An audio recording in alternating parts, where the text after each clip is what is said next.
Hi, I'm Shannon O'Flaherty. I'm in my new office, in my new house with bubble wrap everywhere and no pictures on the walls yet, but I'm doing my best to sort through all of the boxes. Moving for anyone is not really a fun process. It's stressful, it's tiring, but it's also really exciting. And I've been really focusing on the joy of moving and being able to paint walls the colors that I want them to be, and feeling joyous and creating a new living space that reflects my personality and my truth better than before. So it's really good. So it's all about what you focus in. We all know that we are the creators of our own reality. This was one of my favorite books when I was a kid, Harold and the Purple Crayon. And I don't know if you know about it. It's by Crockett Johnson. But Harold, this little kid, he loves the moon. So the first thing he does is he draws the moon because that gives him something to hold on to. He always remembers where the moon is. And when he sees the moon, he feels good. And so he decides to go for a walk and draws a straight line, but he gets kind of bored. And so he crosses a field. And then he thinks, well, I don't really want to get lost, so I'll draw a little forest so that I have a place to pay attention to, but it turns into an apple tree. And then he draws a big dragon or monster or something to guard the apple tree, but that scares him. And so he's backing away and he's kind of nervous and his hand is shaking and he ends up in the sea and he thinks, oh gosh, I can't swim. So he quickly draws a boat so that he can sail. And then he draws land so he can get off the boat, and a picnic. And it goes on like this. And a picnic of pie. And of course, he eats all the pie, but then he has so much left. So he draws a moose and a porcupine to finish the pie, like you do. And he goes on. And it's just a wonderful story because the moon always goes with him. He always has his icon, his thing to focus on, his thing to ground him. And eventually he ends up at home in his bed because he knows where the moon is in his window.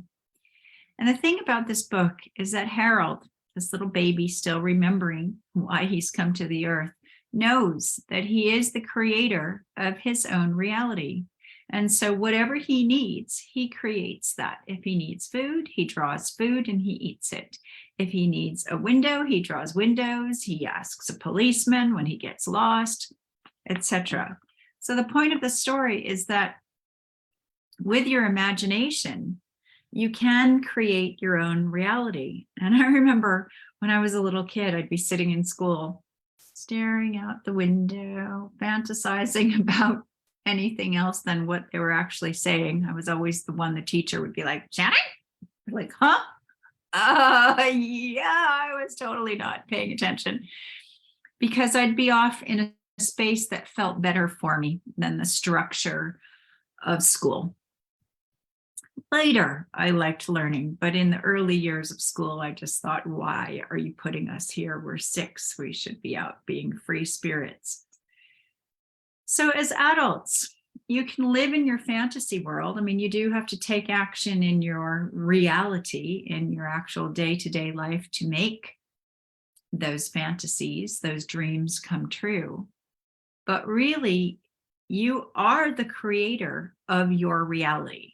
So why are you still sweating the small stuff?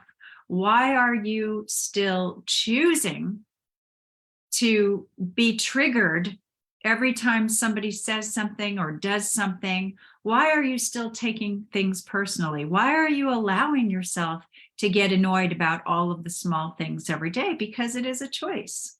When you start to do the inner work and start to change your personal relationship with your higher self, with your God, with your spirit, with your energy, with your mindset, with the words that come out of your mouth, with your behavior, with your actions, when you start to take responsibility for everything that you attract to you, your whole world changes dramatically.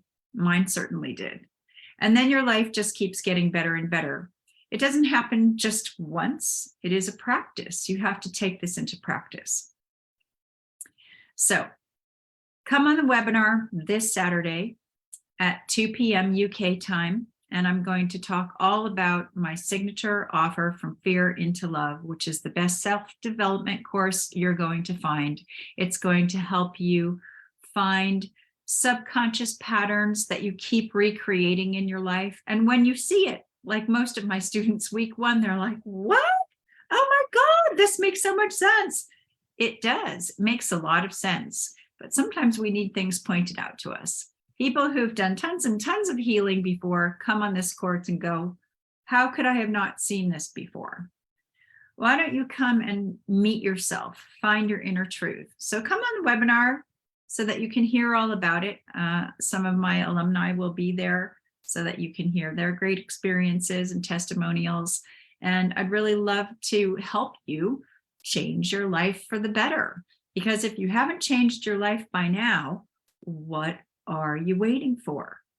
And we talk a lot about abundance issues because a lot of people have abundance issues. And a lot of my students have a completely different relationship with money and finances and abundance on the whole, which we find out has very little to do with money. It has to do with energy and vibration and having an abundant mindset. So I'd love to see you there. And if you haven't already got one, get a copy of Harold and the Purple Crayon by Crockett Johnson and see how this kid creates his own reality, and take a page out of his book and start to create your own reality too. And the first step in your creation is to come and hear about all the ways that you can learn how to do that in my course, From Fear into Love. I love you all so much, and I look forward to seeing you all on Saturday. If you're in this group, you should have seen all of the offers coming. And if you're on my mailing list, you would have received offers in the newsletters that come out regularly too. And if you're not on my mailing list yet and you're in this group, please get on my mailing list. I offer so many great deals and opportunities in those newsletters. So lots of love, and I'll see you all soon. Bye for now.